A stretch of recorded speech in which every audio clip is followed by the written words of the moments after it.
Today on Locked On Penguins, we look back at what was a pretty surprising season for forward Kevin Hayes, give you an update on Sidney Crosby and Team Canada at the World Championships, and then a little bit of an update on the Penguins head coaching search. All of that coming up right after this.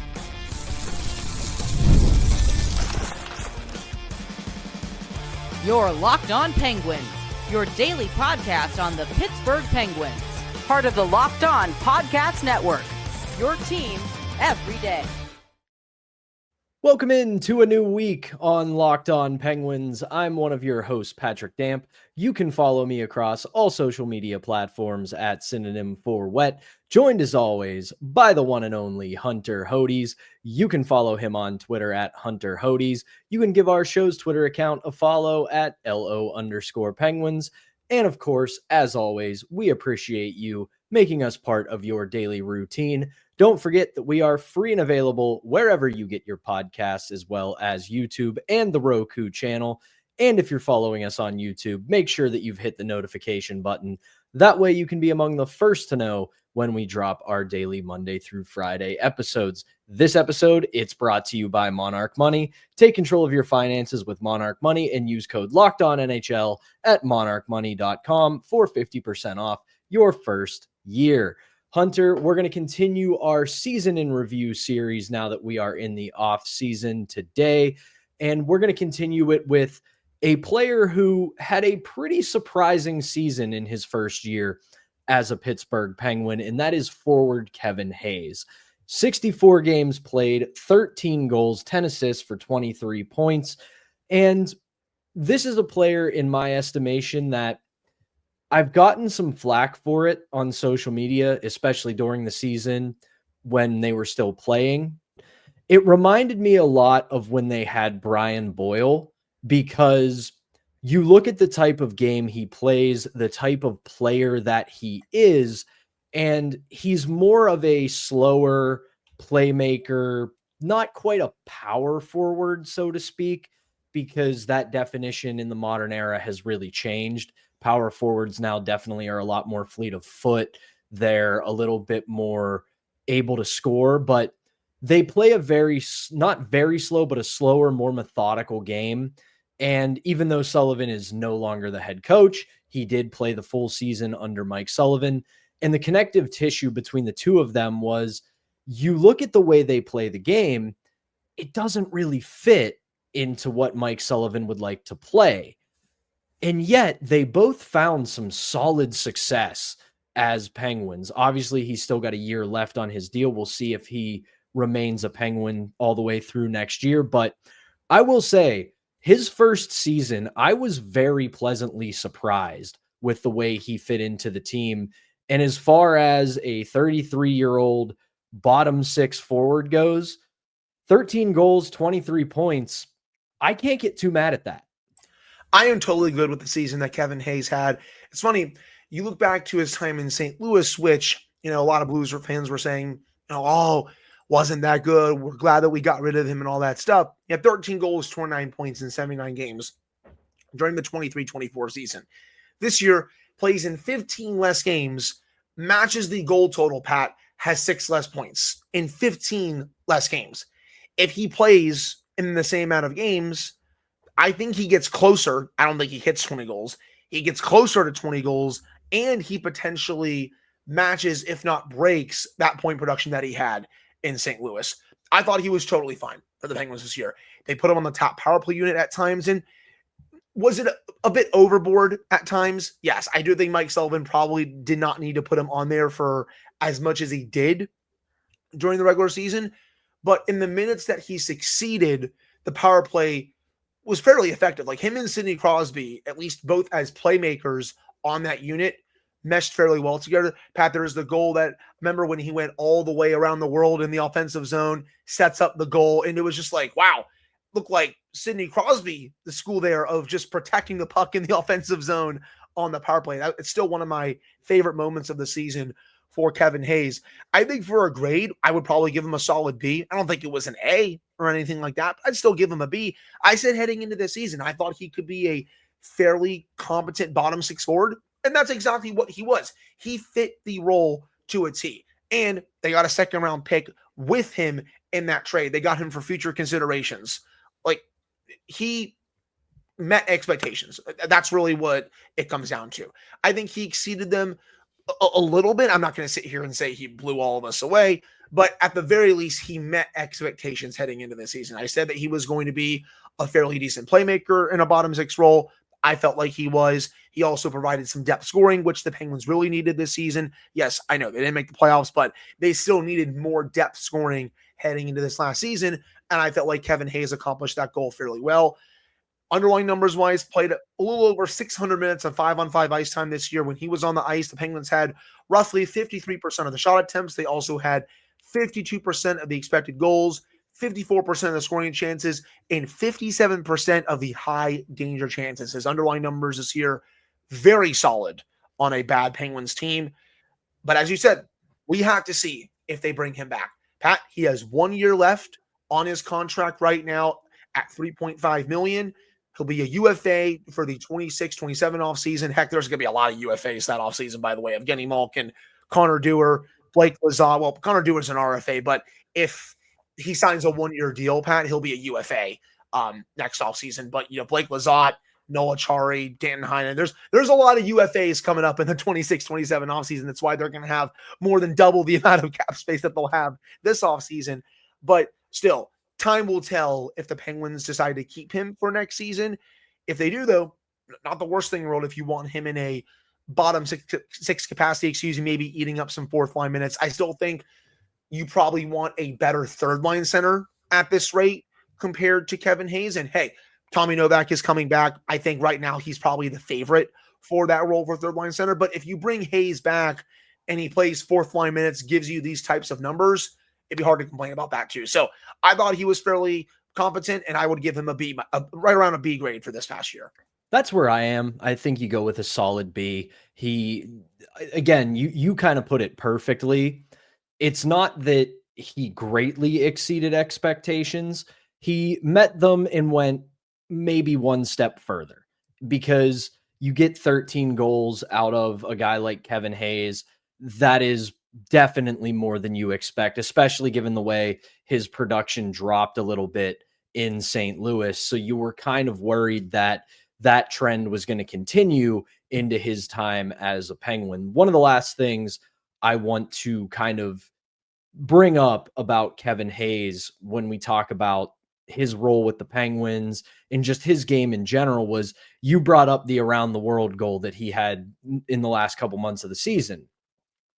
Very underrated part of his game that I noticed this season is that the man has the patience of a saint.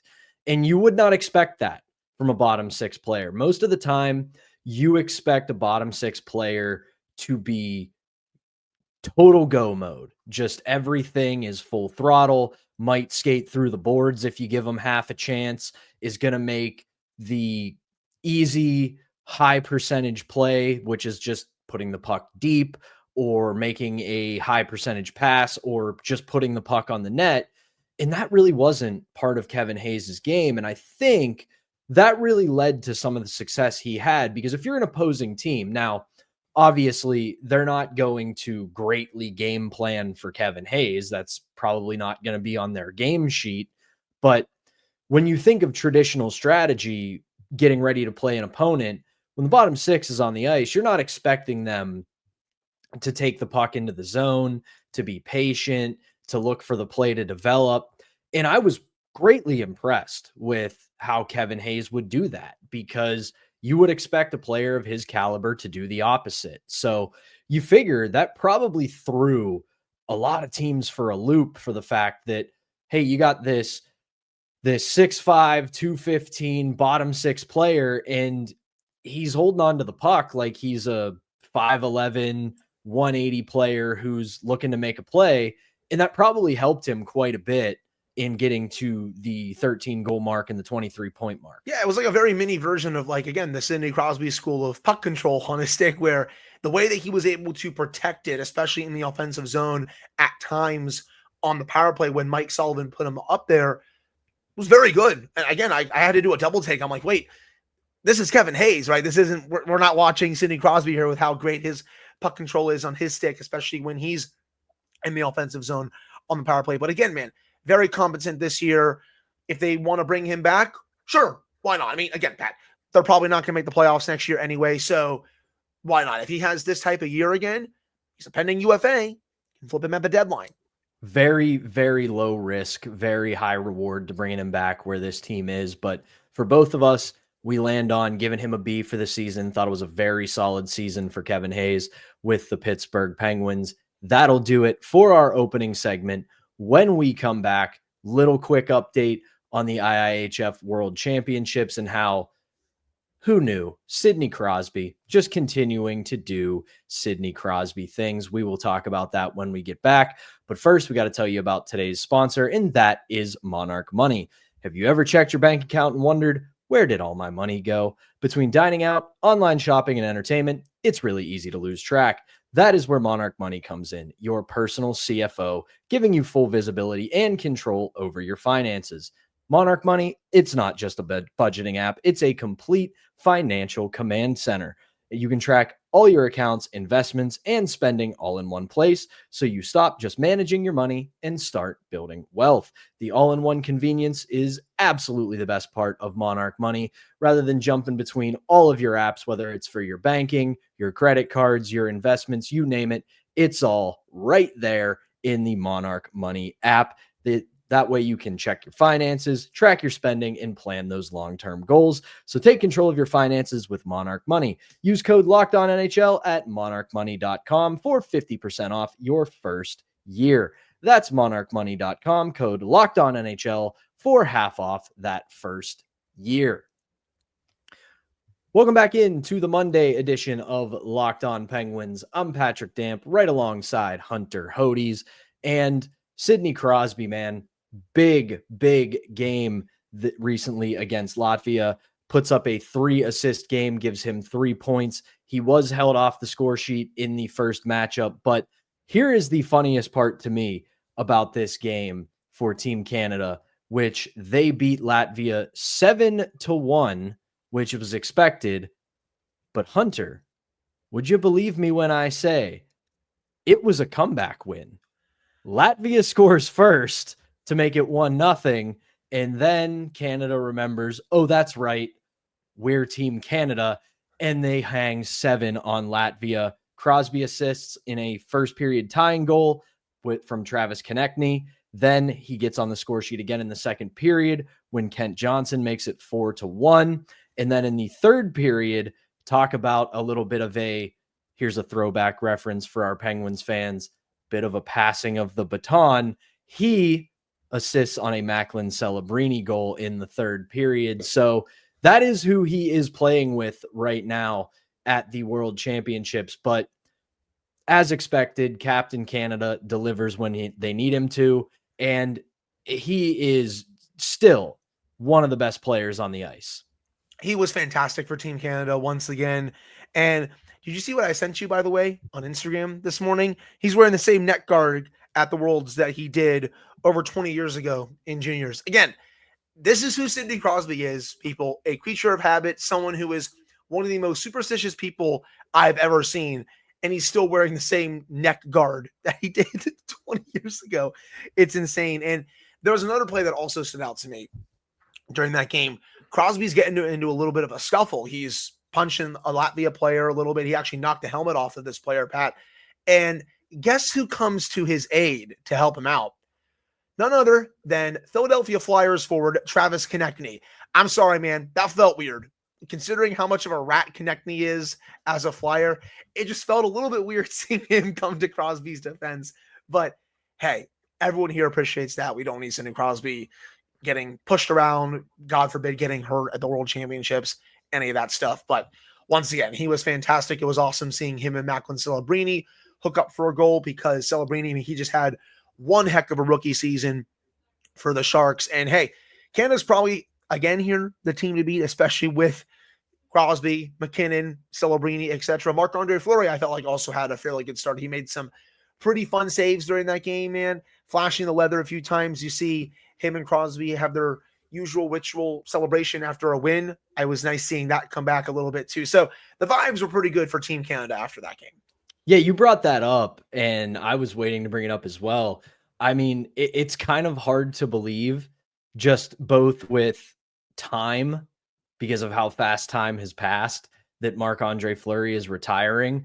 But also, you look at the way he made a lot of those saves against Latvia. It was vintage Marc-Andre Fleury, just incredible athleticism. He's going post to post. He's making these kind of saves and moves that make you shake your head, because a human being is not supposed to move like that, let alone a 40-year-old who's got all these years on him as an NHL goaltender and one of the best NHL goaltenders of the modern era. So really cool to see that. I'm really interested to see what happens with Marc-Andre Fleury specifically, because you can kind of feel that this is his finale. And I know that's obvious to say, because he's retired. He is retiring from the NHL. He won't be back next season, but it's not like this will be it for Team Canada. Obviously, they're still going to go to the Olympics. They're going to go to the World Championships. They'll have their teams at World Juniors. The world is going to keep spinning for Team Canada. So I'm very curious to see what they do with Marc-Andre Fleury. Do they let him take the reins? Do they let him be the guy for this tournament? Or do they go to somebody else? Because if he does falter, which we'll see what happens in later games when they're starting to play better competition, because it's all fun and games when you play a team like Latvia, who, good for them on putting up a fight and working hard, but we know the deal when it comes to teams like that. So when they start playing better competition, do they keep riding with Marc-Andre Fleury, or do they go to someone else? Yeah, that's a fair question, considering that obviously he's now done with the NHL. But I feel like at this point, after the start that he just had against Latvia, keep riding him as the number one until he gives you a reason not to. It will be such a great story for him to kind of have his final hurrah here and win the World Championships as the starting goaltender for Team Canada. And then he can just do whatever he wants to do in retirement, whether he is in an NHL team's front office or if he's just taking time away from the game and spending time with his family and his friends. But right now, man, why not just keep giving him the net? He was great against Latvia, flashed the leather a few times, looked like the Marc-Andre Fleury of old. I would just keep giving him the net until he gives them a reason not to at this rate. Yeah, would be a really cool story if he does help lead Canada to gold in the World Championship. So we'll just have to see how it goes over the next couple of weeks. But this will be the last time we see him play hockey, and I hope that everyone tries to cherish it as much as possible. He's done in the NHL, but this is going to be truly it for him when it comes to playing. And then after that, we just have to see, does he get hired by an NHL team's front office? Again, I know there's going to be people out there that wonder if the Penguins will hire him as the next goaltending coach or goaltender development coach, all that stuff. But that's still a discussion for a bit later in the offseason. Let's just focus on what he's doing right now for Team Canada. And that was a really nice start against Latvia. Yeah. And the other thing that's really cool about it is, I'm going to probably butcher this name, but the other goaltender for Team Canada is Dylan Garand, who is a prospect for the New York Rangers. Right. Spent the season with the Hartford Wolfpack, played 39 games, record of 20-10-9, .913 save percentage. So this is clearly a young 22-year-old up-and-coming goaltender. And then you look at the other side and you've got the wily vet in Marc-Andre Fleury. So I think it's also very cool that he can kind of shepherd in that kind of next generation. Obviously, there's a myriad of other goalies that are still active in the Stanley Cup playoffs. I will also say Jordan Binnington has been added to Team Canada's roster. So if Fleury does falter, Pat, he's right there. So just wanted to add that. So at the time before Binnington joins the roster, which we kind of figured was going to happen if St. Louis, which ultimately St. Louis did lose, but you look at he's shepherding in hopefully the next generation of goaltender. But like you said, with Binnington added to the roster, they have an option behind him should he falter. So we'll obviously keep an eye on this, keep you updated, and bring you any fun updates from the World Championships as they develop. But that'll do it for our middle segment. When we return, Elliot Friedman had some thoughts on 32 Thoughts about the Penguins coaching search. We will dive into that real quickly to end the show, and we will do that when we come back right after this. All right, we're back here on the Monday edition of Locked On Penguins. I'm Patrick Damp, right alongside Hunter Hodes. And before we went to break, the man just kept pointing at his shirt, so I might as well say it. Rumors about the Penguins coaching search. Now, I'll say this right out of the gate to temper some expectations. No real names have been dropped. There obviously haven't been any kind of interviews, but Friedman did a little bit of digging on what the Penguins' philosophy or what they're looking for when it comes to who will be the next head coach of the Pittsburgh Penguins. And Hunter, since I missed this episode, you did not, I want to give you the floor. That way you can kind of put in context what Friedge had to say about the Penguins coaching search. Yeah, so first off, Pat is right. I have my Fleetwood Mac Rumors shirt on. Amazing band. And I'm lucky I got to see them live, by the way, when they were still touring. But they did have a small little update on the Penguins coaching search. No, there were no names that were thrown around. But he did say this quote, and I found this interesting. And Pat and I can really discuss this more in depth. Elliot said, I have heard that there are some younger coaches or maybe first-time coaches that have a serious shot at this job. And again, this goes with the line of thinking that you and I kind of had when this search started, that this was not going to be a retread type of hire. A lot of teams make those types of hires when they feel like they're close or they feel like they're in win now. The Penguins are in neither of those circumstances right now. They're not close to contending, and they are not in win now right now. They are very much rebuilding on the fly, and they want a coach to come in that can oversee the development of some of these younger pieces, especially Rutger McGroarty and Ville Koivunen, maybe a Harrison Brunick, maybe a Tristan Brose, Vasily Ponomarev, players who they're going to draft in this year's draft, all that good stuff. They want a coach that can do that and also kind of see the end of the big three era here. Obviously, you don't want to hire a coach that's just going to piss off those three Hall of Famers. I mean, Evgeny Malkin, he's going into the last year of his contract. Chris Letang still has 3 years left on his, and then Sidney Crosby, we all know his contract situation. He has 2 years left on his contract before they have to discuss whether he's going to sign another 1-year deal or all that stuff. But that's what they're looking for, it feels like, in a new head coach. And going for someone younger has made the most sense. We've dropped a couple of names who we feel like could be on their list. Todd Nelson, he's doing a great job with Hershey. They also just advanced in the AHL playoffs, by the way. Pat, they beat Lehigh Valley, and that was a great series. He's going to get scooped up sooner rather than later. I think he could be on the Penguins list. I also think Mitch Love from the Capitals could be on the list. Capitals have had a great season. They're down 2-1 in their series right now to the Carolina Hurricanes. Spencer Carberry has done a great job as head coach, but Mitch Love, he's an assistant on that staff. I think the time could be coming for him to be an NHL head coach, and I do think Kyle Dubas could potentially consider him as well. I've discussed Jay Woodcroft a little bit. I don't really think he's a retread. Sure, he's been an NHL head coach before, but he's still a pretty young coach, Pat. Like, I think he could easily take this job and run with it for the next few years, especially to help develop some of these younger pieces. I have heard a couple of rumblings about Jessica Campbell from the Seattle Kraken that she could be on the list. Again, I'm not saying that she's going to get the gig, people, but I have heard from a couple of people that she could very well be on Dubas's list and that she could get an interview during this cycle. Just want to put that out there to everyone. But again, those are just some of the names. Again, I've heard a little bit about Jessica Campbell, but for the few others, those are some of the names that I feel like could really be on Kyle Dubas's list. I'm sure I'm missing 10 more at the least, but I feel like they're going to go for someone who is a lot younger.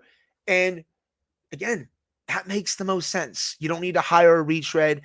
I don't think hiring David Quinn makes much sense at all unless you are really, and I mean really, going to tank this year.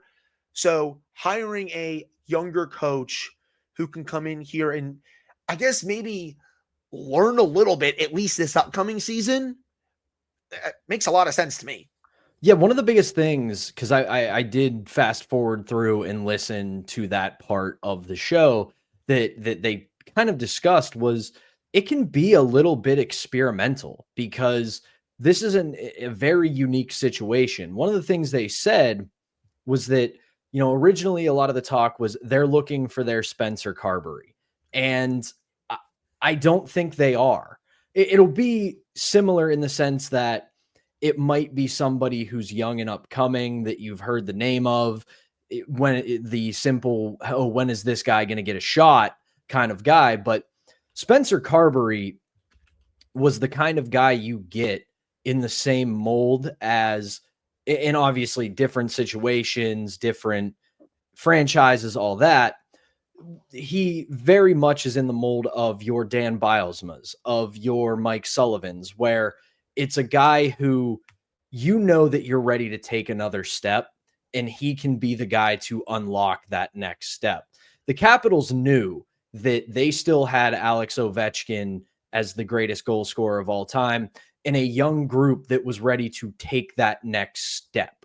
So you're not looking at that situation right now for the Penguins. It was the same way with Bilesma and Sullivan, where Bilesma comes in, young group, ready to take that next step. They need somebody to unlock it. He does so. Mike Sullivan, you've got a veteran group that is kind of stuck in neutral. He can push them into drive. And now when you're the Penguins at this juncture, you want a younger coach who's going to bring in a fresh perspective that'll help the last days of the big three, use them in a different capacity, challenge them in a different way, while also building a relationship with the younger players who are going to come in and be the next era of the Penguins. And that means that there could and should be a lot of meshing of both, where they can't be afraid to maybe you tell Gino next year, if one of these younger players, or you go out and acquire someone that can step in and play second line center, that can go, hey, Gino, play the right wing. Just try it out for a few games. Let's see what you do. With Sid, hey, we know you like playing with Rust, but we want to see what this kid can do. Or you want to play with Raquel, but we want to see what this young speedster can do. And like I said, it can present that kind of a unique challenge to where this coach is learning what he's going to have in the years to come while pushing the older players to get ready to shepherd in that next generation. So, like I said, I know a lot of people say, hey, they're looking for their Spencer Carberry. I think it's going to be slightly different than that.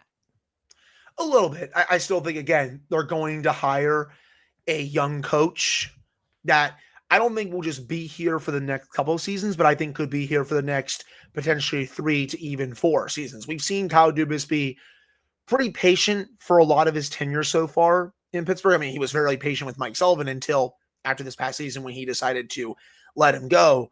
So I don't think this is going to be someone that is strictly here for the development of someone like Koivunen and McGroarty.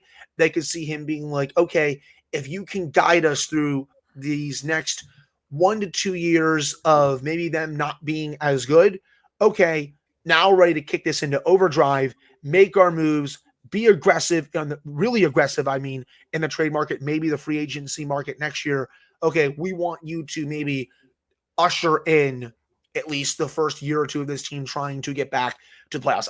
Again, that's just my thinking about this. So we'll have to see once some names start coming out. I did see a couple articles last week about former Blues head coach Drew Bannister. No thanks. I'll pass. He did not do a good job with the Blues. We all saw how much of a good team that was, Pat, once Jim Montgomery took over, and that is a legitimately good coach. I have no interest in someone like a Drew Bannister. No thanks. No, all good on that one. But obviously, we will keep our ears to the ground on anything that might happen with the Penguins coaching search and keep you up to date on that as we learn more. But that is going to do it for the Monday edition of Locked On Penguins. Thank you as always for tuning in. Hunter and I will be back with a brand new episode for you on Tuesday. But for now, for Hunter Hodes, I'm Patrick Damp. Thank you as always for tuning in, and we will be back on Tuesday.